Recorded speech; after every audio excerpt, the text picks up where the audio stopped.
And here comes the COVID. Let's step into the huddle. You're listening to the PreSnap podcast brought to you by LineStar App, the top-rated DFS tool set and #1 companion for DraftKings, FanDuel, and Yahoo Daily Fantasy. Go LineStar Premium now at LineStarApp.com. Now here are your hosts, fantasy football experts Joe Pisapia and Scott Bogman.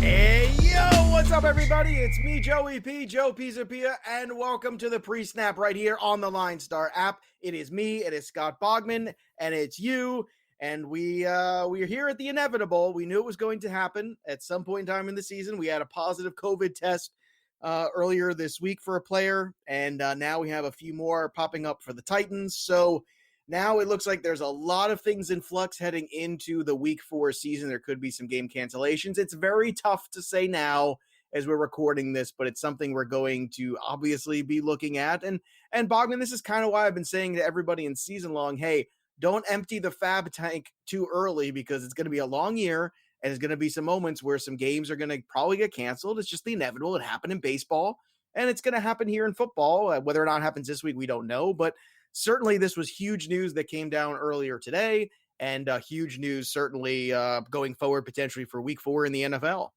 Yeah, I don't know how you play a game when Tennessee can't practice until Saturday, but I guess it's better to just get it done with if you can and go. So they're going to be doing all the online Zoom meetings and all that stuff from home. Tennessee is until I don't know what the date is. I guess it's 4 days after positive tests come in when you can go back to the facility. So that's why I guess the positive test came in yesterday after practice or after whatever tests and meetings on Monday. And then, Tuesday, Wednesday, Thursday, Friday, can't go. Then you can go Saturday if nothing else happens. So who knows? It's weird. You just mentioned it. You can't do football in a bubble. So hopefully we get this on track and the game gets played this weekend. But we may be looking at alternatives or we may just be looking at a couple skip games. So hopefully not. Well, it's fluid. And this is why you play DFS, boys and girls, because hey, it's the truth, right? I mean, this is it. I mean, the fact that you can have your lineups all set and this was my big pivot going into baseball season. I told everybody I'm pulling out of a lot of leagues for season long and just not paying attention. Just I don't care because it's just going to be impossible to figure out. But I think going forward and looking at potentially, moving more into DFS makes a lot of sense because you can control a lot more of what's going on. Injuries are always going to happen. It's always a part of the game. We had more injuries this week, which personally hurt a couple of my lineups because I had some Goddard, I had some Deontay Johnson. Clearly that did not work out and clearly that hurt. But in terms of what won $1 million over on FanDuel, well, you had 220 points there. So it was Russell Wilson. Basically, we talked about the good chalk. So if you had Russell Wilson, Tyler Lockett, DK Metcalf, that stack, well, guess what? That stack did pretty well. And, and here's the thing, right? The lineup that won, very chalky, with the exception of maybe one player who we'll get to. But if you look at this lineup that won $1 million, it's Russell Wilson, Derrick Henry, Jonathan Taylor. Okay, easy matchup against the Jets. Okay, you take it. But even so, there were better guys that you could have had than Jonathan Taylor at that same cost of Jonathan Taylor. He was 37% drafted, by the way. Yeah.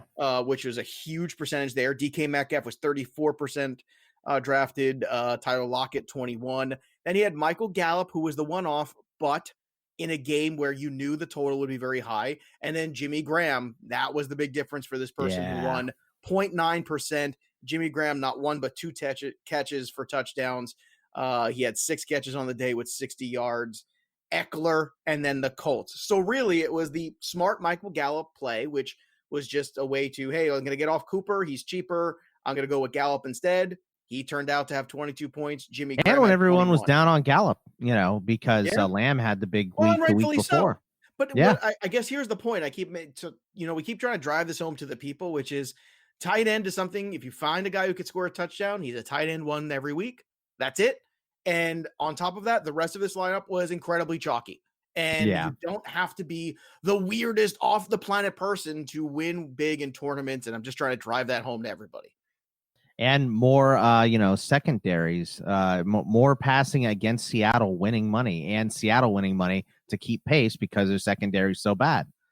So a lot of people, I mean, I know it's let Russ cook time and all that stuff, but it's Russ has to cook because he has to feed the beast here to score points because the defense is so terrible right now, too. Yeah, and you know what? Look, we understand that most of these games are going over, too. I mean, we've talked a lot about that. Is you look at the totals for this week, Boggs, and there's a lot of 50s in there. Oh, my goodness. And I know the referees have Vegas put the is adjusting accordingly. they sure have. And I know they've adjusted accordingly, but the refs have adjusted too. Not nearly as many penalties, which is great because the football is more fun. It's also more scoring, which is great and more entertaining. I did see more penalties this week. They were a little bit more this week. They were, you know why? Because they were more egregious this week because people were pushing the envelopes because they haven't been called. So that's a good point. Yeah, that's a good point. I think that's what's going on, but still, it can't stop some of these teams from scoring right now. Mainly, obviously, the Cowboys. Obviously, Dak had a huge game again this week, but then Seattle continues to roll. And the DK Metcalf presence there has really changed, I think, for Russell Wilson, because last year he dropped a bunch of balls in the red zone. This year, when you catch them, you see what kind of a difference it makes in the stats for Wilson and the Seahawks. Yeah, exactly. So, I mean, DK should have had you 2 touchdowns this week, Joey. I actually kind of felt bad. I know. So, Okay. But it wouldn't have mattered. I told you I had the injuries, because my line for trying to understand between the difference, right? Similar kind of lineup, but I had DK Metcalf as well. I had Amari Cooper, who just had 13 points. When Gallup has 22 and he saves you money, that's the difference. I had Dalvin Cook. They had Derrick Henry. My secondary running back had the same exact points as Jonathan Taylor. Miles Sanders was 12.7. Jonathan Taylor scored 12.7. So what was the difference? Deontay Johnson getting hurt in that game, 0.9, killed this lineup of mine. Otherwise, I am in that mix and I'm cashing in tournaments with this kind of lineup. And that's the big difference. It's understanding you can have a lot of the similar things, but don't be afraid of the chalk. I want to get everybody back into the chalk and back understanding your predictability is good. Having a couple differentials of certain lineups is going to be good too. Also, when you look around, I mean, I would say coming off of last week too, what we learned, I mean, we certainly learned once again from Monday Night Football that the Ravens just continue to not show up in big games. I mean, is that just, I mean, I thought it was predictable. I mean, I had the Chiefs in that game when we go back and we look at it. And you know what I despise about that game, Joe? What's that? That game scored 54 points total. Do you know what the over was? 52. 53 and a half. 53 and a half. And I took the under. Yeah, that happened to me twice this week. That game and Cincinnati and Philly was 46 and a half. They tied at 23 and went into overtime and scored no points. And I took the over on that one. So I lost on 2 games by 1 point. So since we're talking about bad beats, I had a 5-team parlay because I like to be silly sometimes and have some fun. And I got 4 of the 5 things right, and I could have cashed out at $62 or whatever it was. It was like offering me a thing. It was like, a $10 bet. I could have cashed out at 60 something, or I could have gone for what's behind door number 3, which basically was the Chargers just winning the football game. That's it. It was the Chargers on the money line.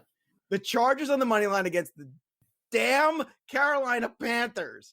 That's on us though. That's on us for expecting a rookie quarterback to be good in his second start. No, well, just to be good in his second start. It doesn't really matter who they play unless it's the Jets. That's why I took him on the money line, because I thought the defense could at least show up.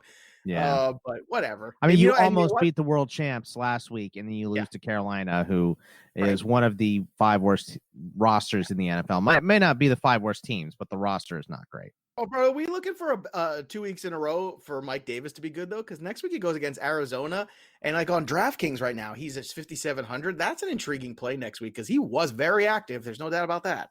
Yeah, they kind of just put him in that CMC role and let him do his thing. And, not great between the tackles and everything, but really good at catching the ball.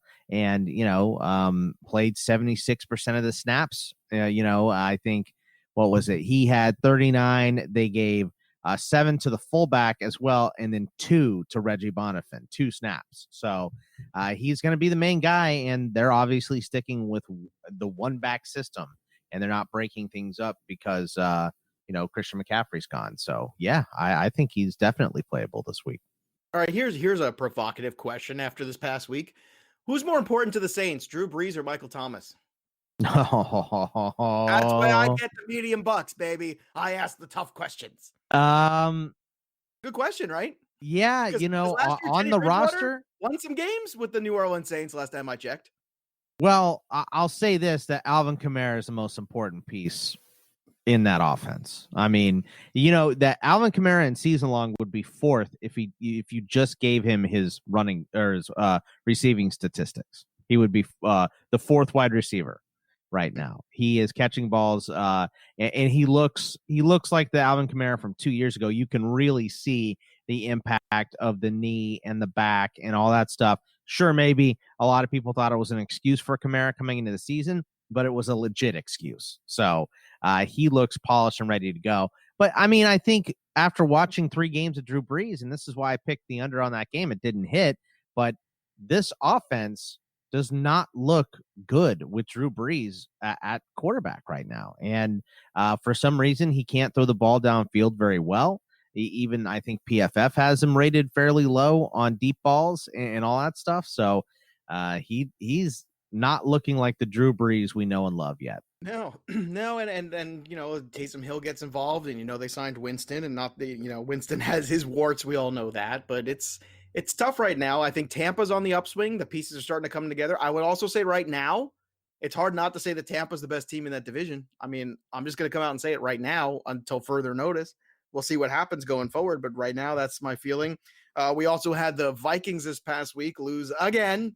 Stop me if you heard this one before. And the Falcons lose again, blowing a lead, and a change of quarterback with Nick Foles. We'll see how much productivity comes of that. I don't want to put too much stock into what I saw last week from Nick Foles because it was the Falcons, so I'm not going to do that. But here's a fun Kirk Cousins stat going to the Vikings. I was doing a little prep for the show for tomorrow on the television. And check this out, because I remember last year I remember pining about, oh man, Kirk Cousins is going to lose his job. He's so bad, right? Check this out. You ready for this? Check this out. I'm ready. September 2019, 735 yards, 3 touchdowns, 2 picks. No bueno. That was for the whole month of September, okay? October through November. You ready for this? I'm ready. 2,021 yards, 18 touchdowns, 1 interception. What? Wow. And that was, he missed games with didn't he break his thumb? We're talking about Breeze, right? I mean, come on. No, we're talking about Kirk Cousins. Oh, Kirk Cousins. Oh, yeah. Kirk Cousins. I'm sorry. I thought we were still on Breeze. No, this is Kirk Cousins going back to the Vikings look bad. Yes, Kirk Cousins looks bad, but he looked equally bad last year. I wish you would not have told me that stat, honestly. I don't like that. Now you want to buy in. Oh, wait, you ready? Here's some more fun. You ready for this one? In the next 3 games, he gets the Texans, the Seahawks, and the Atlanta Falcons. What up? The Texans, the Seahawks, and Atlanta Falcons. All right, well, I mean, the Texans are probably a little tougher than people give them credit for, but, I mean, if Watson doesn't have it going, they have nothing. So Seattle, terrible. Atlanta, terrible. So that's the get right track right there. That's I mean, maybe you would switch, Houston with someone, but Seattle and Atlanta, that's the get right track if you ever had one laid in front of you. So let's go. Yeah. So look, obviously, it's not saying last year is going to repeat itself, but I'm just saying as bad as it looks now, it's happened before. Right. I mean, the Jets look bad too, but that's expected. By the way, how exciting is that going to be?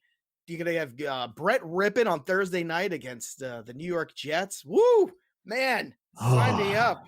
Good Lord. Game? Yeah. Win that game? they, you know what? I think I might take them. The Broncos are really banged up, especially on defense. And they just lost Jarrell Casey and I think Harris as well. So it does not look good for them on defense right now. And I don't know, the Jets aren't good, but Broncos offense, they're also starting Brett Rippon in his first start in the NFL ever. Yeah, but isn't the first start always the bet? Like Driscoll last year on Thanksgiving, everyone was like, that guy, and he almost won that game, right? Yeah. And then you have well, Justin Herbert. Just watched Herbert. Justin Herbert yesterday right. or I'm 2 starting weeks to think ago. like this is the biggest trap ever. Everyone's going to be on the Jets, and I might take the path less traveled by, and I might just stick with those Denver Broncos because the Jets are a hot mess. I just can't do it. They're just so bad. I'll tell you what, I want to take a victory lap with you. You and I are going to hold hands on this one. All I know right. we talked about this on Black Book Pod, so it's not going to come as a surprise to anybody if you listen to that show. But DeAndre Hopkins is the best fantasy wide receiver, period. And you can come at me all you want, but the numbers don't lie. Oh, and he's healthy. How about that? How about the fact he's on the field? How about however who's playing quarterback? The guy is awesome, and Bill O'Brien is a giant putz. How about that? Yeah, I mean, a lot of people in Arizona want to give Bill O'Brien the key to the city here in Phoenix. So I think that makes a lot of sense because he just let himself get completely robbed in that trade. I mean, David Johnson is maybe better than some people expected him, but he still kind of looks like he's running in quicksand a little bit. So not as bad as last year, but he doesn't look spry. I'll say that. And I watched him last week against Pittsburgh, obviously. But, I mean, look, DeAndre Hopkins is just a stud. And I just never understood he can't be as good as he was without Deshaun Watson. Obviously, people had just not watched Kyler Murray throw the football or understood what Cliff Kingsbury's offense is. It's, 4 wide every single play, sometimes 5 wide, and throw the ball. And that's what they do. And why is Hopkins going to get worse going to an offense that passes the ball more? That made no sense to me. So, yeah. To bring things full circle here before we put a bow on week 3 and start looking to week 4, the DK $1 million lineup was, guess what? Russell Wilson, DK Metcalf, Tyler Lockett, Michael Gallup, Derrick Henry, Colts defense. Sound familiar? Now, here's the difference, though, because obviously it was able to sustain, believe it or not, Austin Hooper, who had just 5 points, 1.17% rostered, right? But it made up for it with the running back. Somehow, this person had 24 lineups in. They had Jeff Wilson Jr. at 2.4%. He scored 21 points, which was a no-brainer. We talked about him falling in the end zone. It's funny because we liked it more on FanDuel than on DK, but there it is on DK showing up. Because why? Because it was min salary, basically. And you know who else was? Rex Burkhead at 4K2, who had 34 points. So you would think Burkhead would have been in the FanDuel one. Nope. That full point PPR for Burkhead with the huge day he had with 49 receiving yards, 49 rushing yards, 7 catches, 2 rushing touchdowns, a receiving touchdown, and a partridge in a pear tree, 34.8 for him. So once again, a very chalky lineup. Even Wilson was kind of, it's cheap, but it's cheap chalk. Burkhead was the thing out of nowhere that nobody could have predicted, and that was the difference maker there. So it wasn't like by a point. This person won by 6, so it was a pretty good one. And the lineup right before that, Russell Wilson, Dalvin Cook, that sounds familiar, Austin Eckler, Tyler Lockett, and Jimmy Graham, which was their one-off, but it also had Burkhead, believe it or not. So Randall Cobb, Odell Beckham. So look, once again, these are not, things that's complete crazy stuff going on. The other thing I'm going to take away too real quick is I'm going to put my flag of AJ Green down for a while, and I'm going to pick up the Tyler Boyd one instead. Oh, yeah. Better for my health going forward. I really... How did he not get in the end zone? T. Higgins stole 2 touchdowns from him. That's why I'm 5 for 6 on my touchdowns now. I was so aggravated. I know. But so let's bury week 3. Let's move forward because we had a lot of good stuff here. I mean, we really did. I mean, nobody had Burkhead except those 2 teams, basically. So yeah, I wouldn't beat yourself up over that. But it's just something to remember that James White role is something. And if Burkhead continues to work for this team, they're going to keep using him because he was good against Seattle too. But they got a tough matchup this week against the Kansas City Chiefs. I wonder if the Chiefs are kind of coming off a little bit of a short week, running high, maybe letdown game because they got to be careful because New England is ready for them. This was a bad loss for New England last year at home. They should have won this game.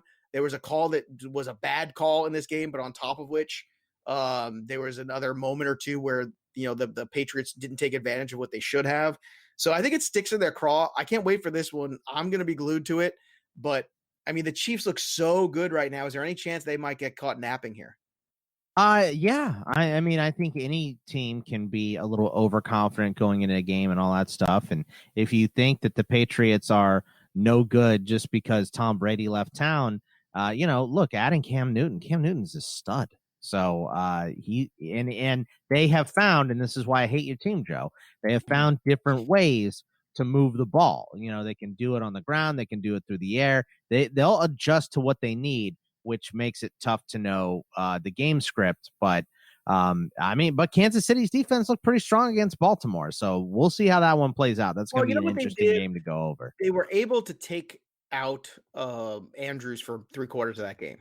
And I think that's the difference. And with Baltimore, it's, they took it. I mean, it should have been a bigger blowout too, because it should have been, was it 34-31 to 10 or whatever it was? Yeah. Because it should have hit the under. You're right. It should have, because that kick return for a touchdown, you take that away. This is a blowout. They get 13 points, I think, or something in that game, right? Because they scored 20, I believe. Mm-hmm. So, I mean, that would be we're really looking at that game differently if not for that kick return touchdown, which was one hiccup, and you can't account for that. But that's why you didn't get your under. So really, you should have in the first place, because that's a one-off weird thing.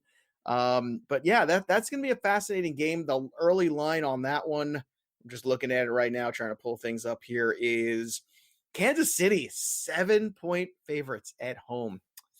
I don't know. I think that's a lot. I would definitely like the Patriots side of this one. I'm not saying the Pats are going to win. I don't think they're going to get their doors blown off either. I'm not going to pick it here, but that is going to be a fun one to go over and double check and redouble check and second guess how that line moves. I might want to get on that line now. I feel like as the week goes on, it's going to get a little closer. You want to jump on that bad boy. Let's continue to fly through. We'll hot take these games real quick. The Panthers are going to host the Cardinals. Hopefully Murray plays a little better. It wasn't his best game, but once again, Hopkins and Kyler Murray is going to be great. Another 50 game right there. Washington against the Ravens. I would assume you think the Ravens get right in this one coming up too. And I would go right back to the well, by the way, with Mark Andrews, because it's not going to be 2 quiet games in a row for him. No, I can't imagine it is. I mean, I lost when he dropped that touchdown. I lost 2 matchups, weekly season-long matchups. So that aggravated me. But yeah, I mean, this is a blip on the radar for the Ravens. They're still a really, really good team. By the way, you know what the line is for this one? The Ravens -13. Big number on the road. That's a big number. It's almost too big for my taste. Yeah. But you never know. Ravens might just take it out on the Washington football team, Yeah, I mean, Haskins looked real bad last week. It's the Kyle Allen era is going to begin soon. Maybe get Alex Smith. Who knows? You got Nick Foles. Why not we get Alex Smith this week? Anything's possible. The Browns and Cowboys. So, look, if the Browns have any chance in this game, don't let Baker Mayfield throw the ball. Just run. That's what I want to see. I think Hunt is going to be. He's going to have to throw the ball, though. That's the problem, and it is a problem. But for us, I like it for Jarvis Landry. He's fairly cheap this week. OBJ is cheaper than normal. So there's going to be some plays, I think, for the Browns this week. I like Kareem Hunt. That's who I like. Yeah, that's a good one, too. He's around 6K on DK going into this week. He's going to be in a lot of lineups right now, I can tell you, because that's the guy I'm looking forward to catching the football and giving the Cowboys fits. I think he is a matchup disaster for that defense because they're missing linebacker play right now. And that's exactly where Kareem Hunt is going to catch passes. And that's exactly where they're going to be lacking. And I can't wait to see that. And on the flip side, Browns defense is, Myles Garrett's played very well, but I don't know. You think this is another giant? I mean, Vegas thinks so because they got a 55 spot on this game. Well, they've got 8 games over 50 points this week. We only had 4. Have you ever seen that before? I don't think I've ever seen that before. I can't remember. I'm sure we've come close. Where nobody plays defense anymore. Yeah. It's all week 17. Yeah, I think this is just a product of banged up players and just the way everything's been trending, everything towards an over. So they're just making it, I think, kind of I think all the lines come out from FanDuel and all those other places. And I think it's just, you can't just pick all overs and go 10 and 5 or whatever. You can't just double up doing that. So I think that's kind of what the purpose of this is. I don't think most of these 50-point games are going to go over at this point, but I'll have to really dive in. So But 8 games over 50 points at this point is a ton, Joey. It's going to be tough to pick those over-unders this week. It is, but we're going to do it anyway on Friday. So make sure you are subscribing to the PreSnap podcast. On Thursday, you get your DFS preview. Friday, you get your wagering preview. We'll get you all set for the weekend of NFL games. Chicago Bears are home underdogs against the Colts. Listen, I'm fascinated to see if Nick Foles can repeat his performance from last Sunday against a much better defensive team in the Colts. I'm skeptical he could do it. Are you? Yeah, he can't. Yeah, he cannot. So the Colts should win this one going away. And Trubisky's back in a quarterback today. Oh, goodness. Here's this one I like a lot, actually. Bengals and Jaguars. By the way, James Robinson. Here's another fun nugget. You like the fun nuggets? Like, I'm full of fun nuggets. Of course. Get your dipping sauce ready because I got fun nuggets for you to dip them in. Fun nuggets. James Robinson is on pace for a 1,500 all-purpose yard season right now. I'm not surprised, dude. I wasn't real sure about James Robinson, and I certainly wasn't. Yeah, watching that Thursday night football game, he looked great. So did not Gaskin, good. He looked great. Gaskin looked pretty good to me too. He was bouncing runs outside, and he would get down to the goal line, and they would give it to slow Jordan Howard, and he would get stuffed down there. I'm thinking to myself, let the fast guy run. What's the problem? Well, yeah, this is what they're doing. Well, Gaskin's so small, so you know what? That makes him hard to find. Yeah, I don't like that bit that teams do. I don't like a goal line back. I don't like Jordan Howard Gillisley, like we mentioned last week. Goal line back is Jerome Bettis. I'm okay with it, right? But it's not nowadays. You don't have those kind of dudes. Okay. Yeah. I kept waiting for what are they like? I thought that maybe Jordan Howard's hamstring injury was hampering him, and they're like, well, we don't have a goal line back, so we'll just use him at the goal line until his hamstrings all the way good, and he can play a full game. No, Gaskin's just better, and that's what it is. Better. But his upside is capped because he's not going to get those touchdowns when they get down to the 5 because they are going to Howard in that area. So don't like that at all for his future moving forward. But James Robinson is the complete back. He's getting all the carries. He's getting everything. So I'm going to have him in a couple lineups this week. I love it. I'm going to be honest, dude. I love this game. I do. Yeah. I like Robinson. I like Burrow. I like Boyd. I love this game. I'm 48.5 looks low based on this week's lines. You know what I mean? So based on this week's lines, everything looks low. All right, you're gonna have the Chargers and the Bucks. Look, we were all in Austin Eckler last week, but that Bucks defense against the run is tough. They're gonna really have to get him working out in the passing game. Buccaneers defense pretty good. They were pretty good last year, especially Brady can protect the football a little bit more, not throw so many picks. Otherwise, you're just Winston all over again. But who can you play in this game though? You can't play anybody. No, well, you know what? Nobody.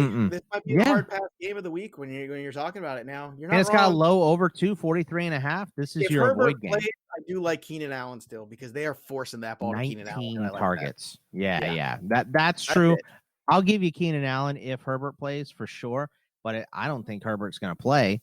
I think they're going to go back to Tyrod if he should be good. And you can't play a running back for Tampa Bay, even though we think they're going to be up. Godwin has the hamstring. Mike Evans he did have 2 touchdowns, but he only had 2 catches last week.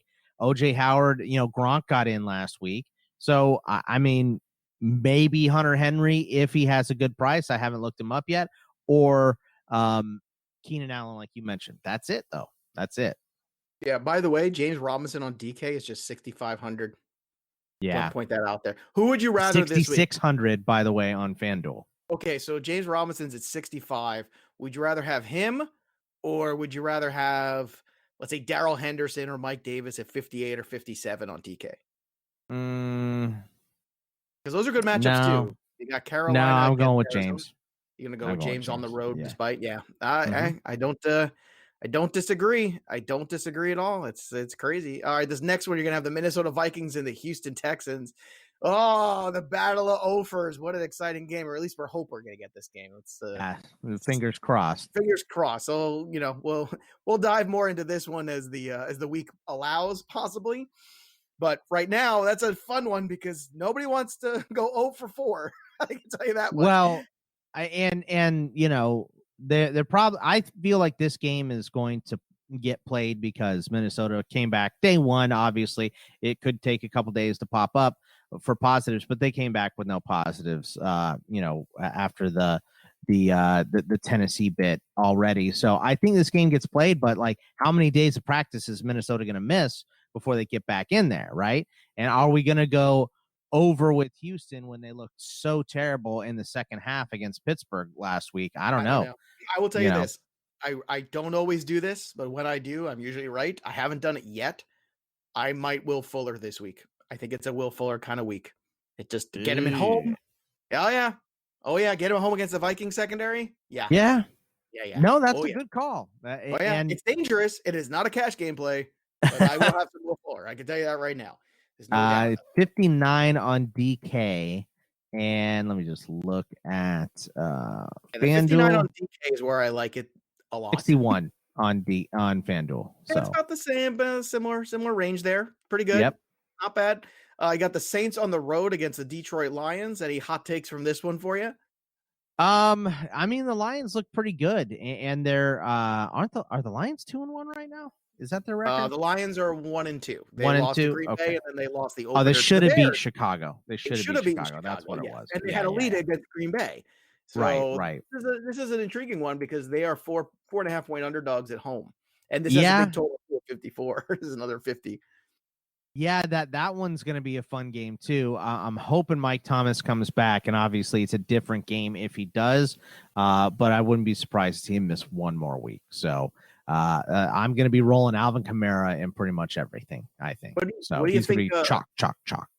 What do you think of the Miami Dolphins at home against the Seahawks? Is it naked Ryan Fitzpatrick time? Because it feels like it might be. Stack them, man. Stack them. Give me Gesicki. Who, though? I don't feel good about anybody. Give me Parker. Give me Gesicki. Give me Fitzy. You know what? Gesicki, you got me on that one. I like it. Gesicki, I will do that. That is fair. Hey, look, Parker was not 100% this week. They played on Thursday, so he's had extra time to rest, and they weren't going to anybody else. Preston didn't get a bunch. Shaquem Grant got a couple. So give me Parker, give me Gesicki, and give me Fitzy. We just talked about Miami with Myles Gaskin and his limited upside because of no touchdowns and stuff. So I don't want him, even if he's cheap. But I mean, I like Fitzpatrick. I like Parker. I like Gesicki. I think they're all playable this week. Yeah, I'm with you, man. All right, let's continue on here with these games and hot take the rest of week 4. The Rams defense, I love this week against the Giants. The run game is the biggest line. Well, I mean, it is 12.5 point favorites for the Rams. So we'll see if they can make that work. So Baltimore's 13. Well, so I guess bigger. Baltimore. Yes. Yeah. Rams defense definitely worth paying up for this week against the Giants. They're going to turn the ball over a ton on the road here. Buffalo Bills against the Las Vegas Raiders. Look, Josh Allen is another guy too. I mean, he has got 10 touchdowns and 1 pick on the year. Who saw that coming? And I'm not talking about rushing touchdowns. I'm talking about passing. Yeah. He is second in the league in yards, passer rating, and touchdowns. Holy crap. How did this happen? I just read a big PFF article on him too about how he's, not only is he hitting the deep balls because, Brown and Diggs and all those guys, Gabriel Davis, all these guys are getting nice separation from corners, but he's much better at those intermediate and short routes than he was last year too. So he just looks good overall this year. So, but this one is begging for an under, isn't it?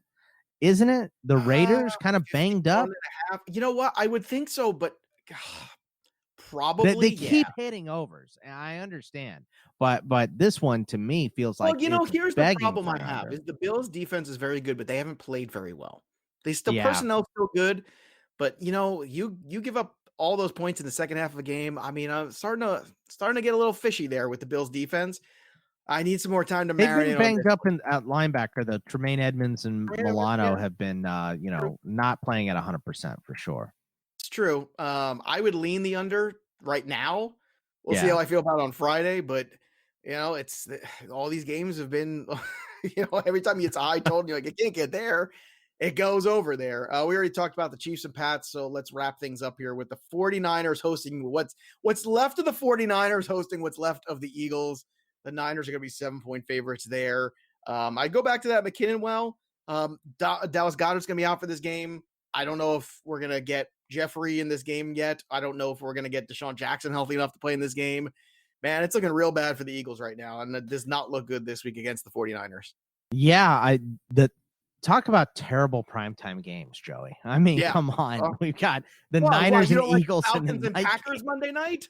That one's awful too. Like that one's the best one of the three, but it's easily the worst one. So yeah, I mean, Jeff Wilson Jr. I think is probably going to get in a bunch of lineups after his 2-touchdown week last week. So that's going to be interesting, and maybe Debo might be able to come back this week too.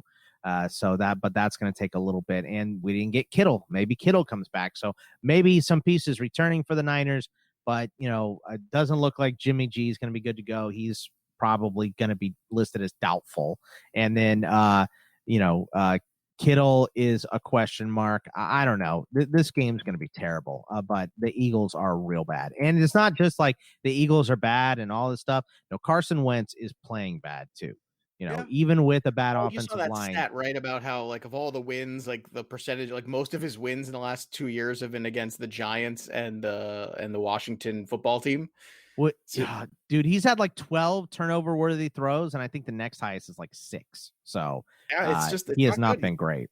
And it doesn't help that the weapons aren't great, but, at a certain point, you got Sanders is good. The tight ends are good. He made it work with the wideouts last year. There's only one tight end left now, unfortunately. I'm going to leave you with this before we close the show today. Here's my question for you. You ready for this one? Another great question. Ready. Will the team that wins the NFC East be 7-9? No, I got Cowboys got to go at least 8-8. 8-8. All right, I've got an 8-8 Cowboys. That sounds about right. I mean, they're 1-2. They got a chance, but you look at this division. No Saquon with the Giants, the Haskins and the Washington boys, and Wentz throwing turnovers everywhere. Oh, it's not good. It's not good. I can't wait to see if we get our Kirk Cousins turnaround though once we hit October. Because guess what? When we hit the end of the week, it's October. Are we gonna get October surprise Kirk Cousins? Again, like we got last year, we'll find out. So make sure you subscribe to the show here and go get that LineStar app and upgrade to that premium product, the best tool site in the history of the universe for DFS. So go to LineStar app, upgrade right now, and go follow us over on the Twitter machine at LineStar app and at LineStar NFL while you're at it. You can follow us too at Bogman Sports, at Joe Pisapia 17. That'll do it for us, but the story of the game goes on. There's nothing left to do now except step out of the huddle and set down, win. You've been listening to the PreSnap podcast brought to you by LineStar. Hit subscribe, drop a review, tell a friend, and stay tuned for the next episode from fantasy football experts Joe Pisapia and Scott Bogman.